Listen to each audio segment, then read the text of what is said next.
Dun dun dun. Easily, then don't continue watching. But still, this is some extremely scary stuff. I have to warn you that this video is pretty scary, and it has some dark themes. So if you're scared easily, then don't continue watching. If you're brave, then stick around and... Okay, yeah, if you don't want to watch this, like, skip about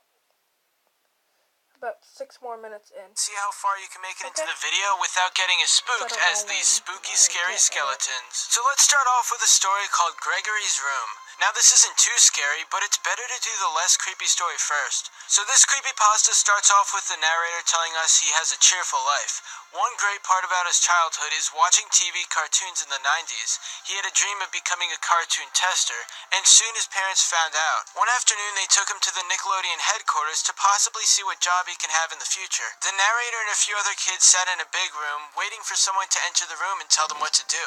Eventually a staff member came out of nowhere and he held a CD for a new cartoon. He told the kids that Nickelodeon was going to make a new series on Nick Jr., and the kids cheered. So this staff member puts a CD in the DVD player and then leaves the room after saying he'll come back later. The TV went to a static screen and then showed a fireplace burning. We see the whole room and there's no music at all. We then see a chair facing the window towards the night sky. There's a bald head on the chair and it slowly turns as it stares at the camera with a creepy and realistic face. He begins to talk to the viewer and says that this is Gregory and this is his room. He tells the viewer that we will have fun, just the two of us. Gregory kept saying that it was just the two of us, no parents, no police, and then he states that nobody can hear us. There's distorted background music as his face gets closer and closer, and then flames start to appear on the screen. Gregory tells the viewer that he needs love, and then the episode ends with the paralyzed face all over the screen. But no matter what we do, it will just be the two of us, alone in this room. Just me and you. No parents, no police. No one can hear you. Embrace me. I need love. Then the staff member came back in and all the kids were crying uncontrollably at the horrifying sight. This next story is seriously messed up. There's no footage or pictures of this, so bear with me as I just use normal pictures from the show. So anyway, this is called the Magic School Bus Original Pilot, which begins with the origin story of the Magic School Bus. It was supposed to be a line of horror stories for kids, with 3 being shown in each episode. This is a similar concept to Goosebumps, and it's much different than what the Magic School Bus actually became. In the episode, the school children were brought onto a school bus which didn't have eyes at the time.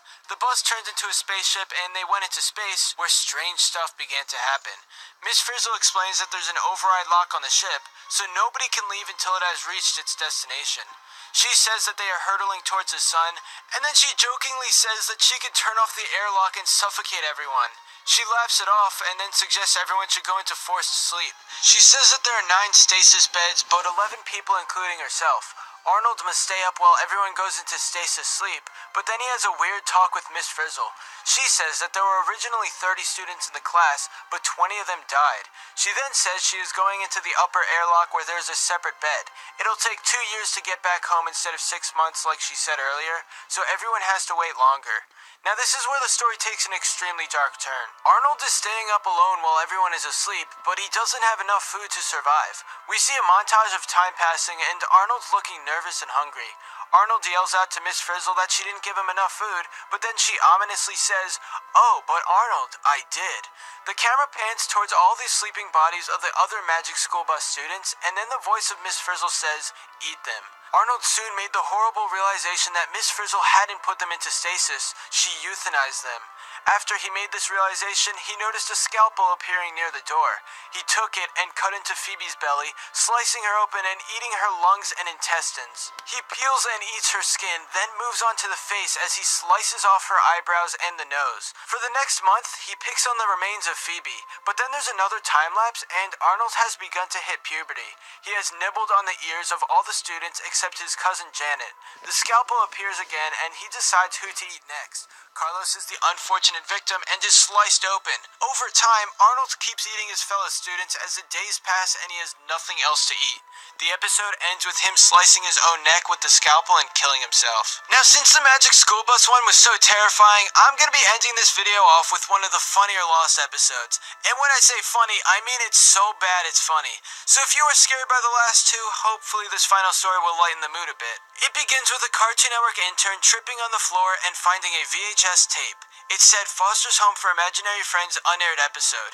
This guy took the tape home and played the episode. It started with an intro that looked wrong and completely unfinished. The name of the episode was The Death of Mac, and already this seemed odd.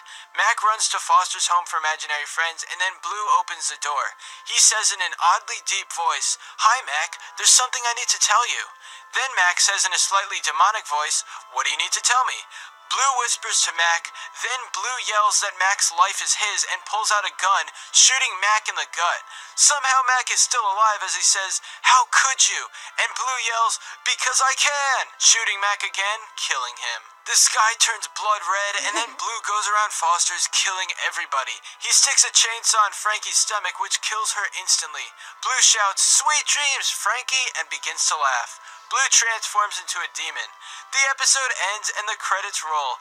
Outside of the TV, the VCR explodes. Anyway, that's all for this video. Be sure to subscribe for more. Okay, yeah, if you watched all that, I'm sorry, but I'm gonna do more. Sorry, I like these. Skip a lot longer if you don't want to watch all of these.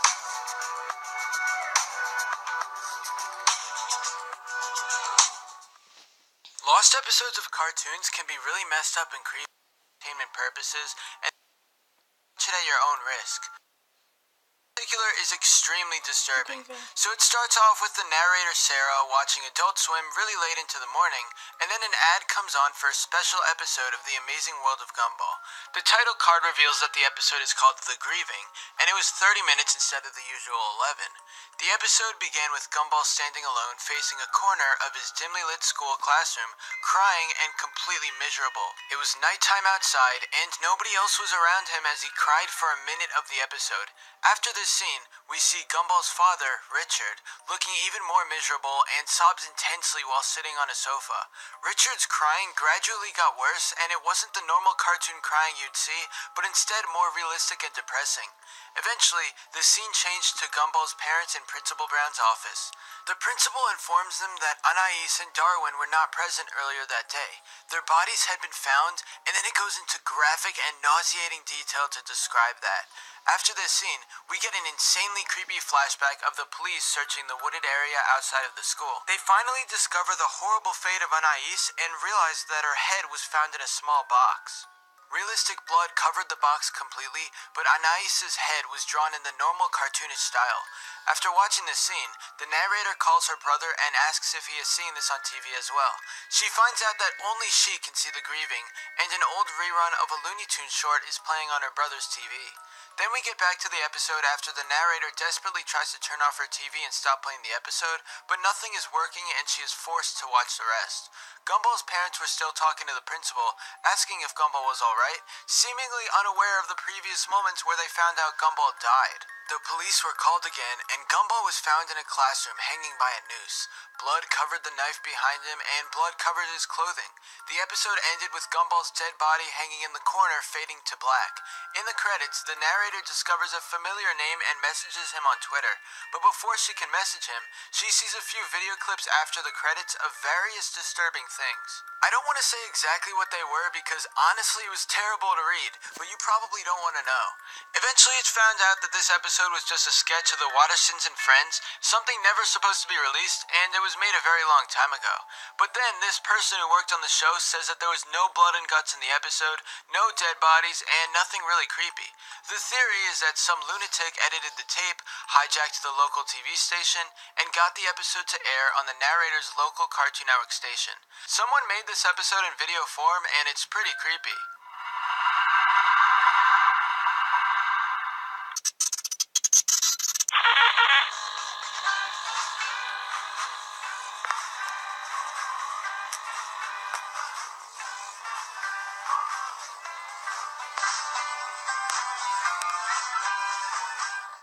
The next Lost episode is not as well known as The Grieving, but I found this one really scary.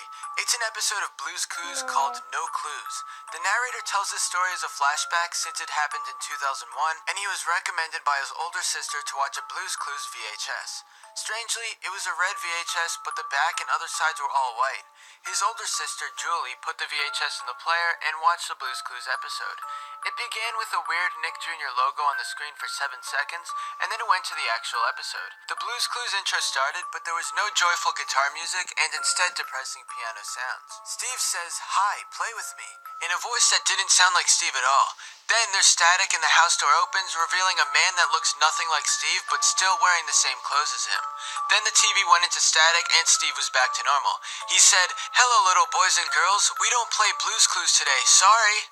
The background kid said, "Why not?" And then the screen went into a tiny burst of static, revealing a dead corpse of Blue. She was on her back, her stomach ripped open, and her intestines tied around her.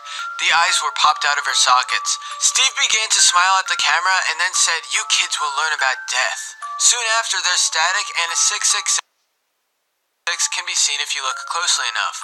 Then Steve gives Mr. Salt and Mrs. Pepper juice, but they soon realize that it's actually cyanide and poison. Steve was satisfied at his murder, so he kept going. He went after Shovel and Pail, telling them that they're next. He sang Ring Around the Rosie in a creepy little girl's voice as he grabbed Pail and killed her. More static came on the TV for about a minute, and then we see Steve and Slippery Soap. Slippery is blindfolded, unaware of the terrible fate awaiting him. Steve counted to 3, then sliced him with a knife. He then turned to the screen and said that Satan was his king, that he needed to kill himself to make him happy.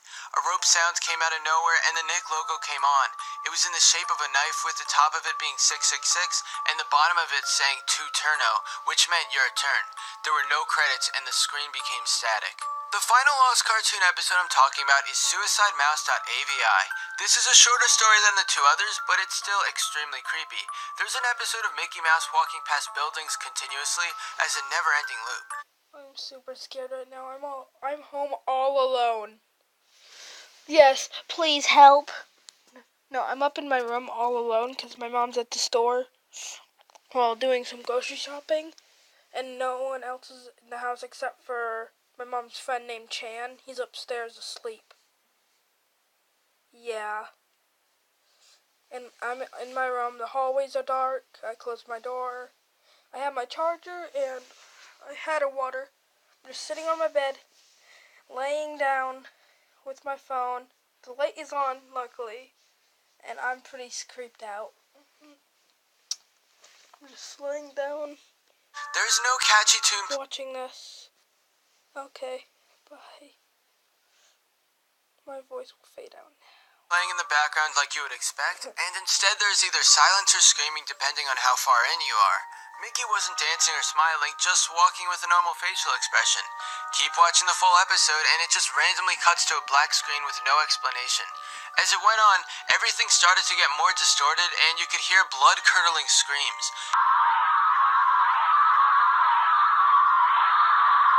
Okay, yeah. You can skip to Mickey's face began to fall. 3:52. Well, 3:23. Okay, yeah, these by the way, this was I had barely any storage on Hey my guys. phone. I'm in the middle of school. Yes, I I'm was. recording right now. I have my camera. What you do? Videos about Tell Me. We're Show trying the to look costume for on my the games. Oh, VR okay. because Yes, who's that girl boy? this thing. I wrote that. Explain much. My muse was a monster. I was puppet. I have no idea what that says.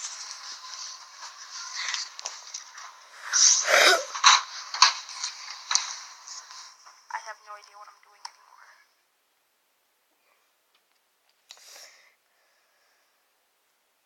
Okay, no more creepy things. I'm terrified. Wait, no.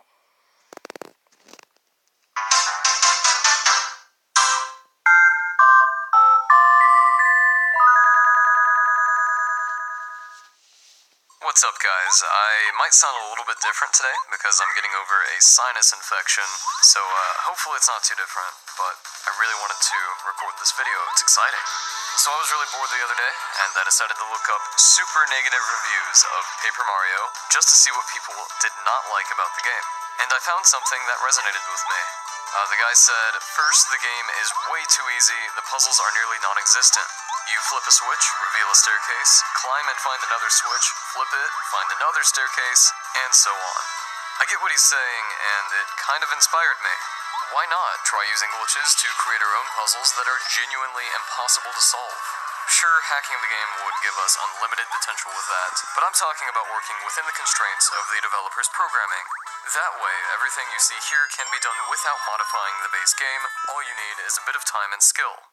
A Paper Mario cartridge has 4 available save files, and we'll be doing a unique and possible puzzle for each.